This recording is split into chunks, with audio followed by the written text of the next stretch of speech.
ओम शांति। 12 तारीख के बाबा के महावाक्य हैं। शिव बाबा के मीठे बच्चे, तुम्हें अभी ज्ञान की दृष्टि मिली है, इसीलिए तुम्हारा भटकना बंद हुआ। तुम शांति धाम सुख धाम को याद करते हो। प्रश्न है, देवताओं में कौन सी ताकत है और वह किस विशेषता के कारण है?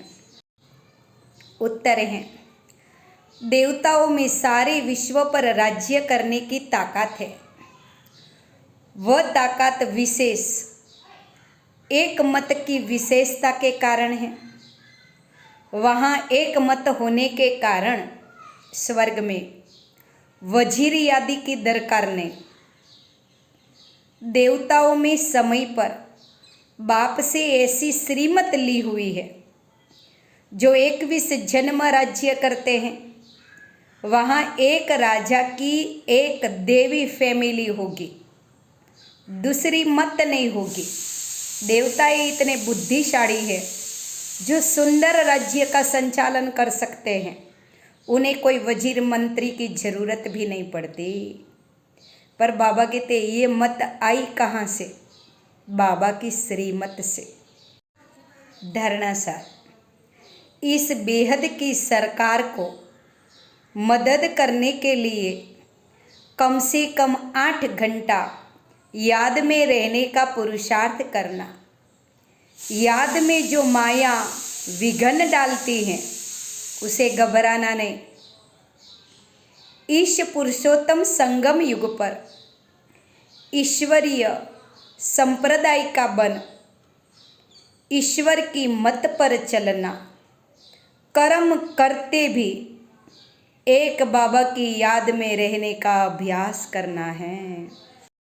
वरदान है, अंतर्मुखता की बाबा कहते गुफा में रहते देह से न्यारे देही भव।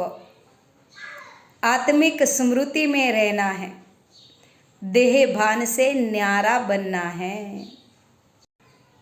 वरदान है, जो पांडवों की गुफा दिखाते हैं यह वही अंतर्मुखता की गुफा है, जिसमें देह से न्यारे देही रूप में स्थिर होने की गुफा में रहने से उतना कलियुगी वातावरण के प्रभाव से पर रहते हो। वातावरण के प्रभाव में नहीं आते कलियुगी। जैसे गुफा के अंदर रहने से बाहर के वातावरण से पर रहते हैं, ऐसे बाबा कहते अंतर्मुखी रहो तो कलियुगी वातावरण से भी पर रहेंगे, न्यारा रहेंगे, बाबा का प्यारा बनेंगे। जो बाबा का प्यारा है वह स्वतः ही सबसे न्यारा हो जाता। स्लोगन है, साधन बीज है, साधना उसका विस्तार है।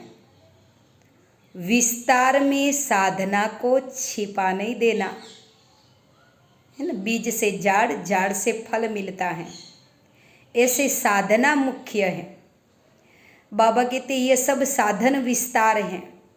ये विस्तार में इतना नहीं चले जाना जो साधना ही रह जाए। ओम शांति।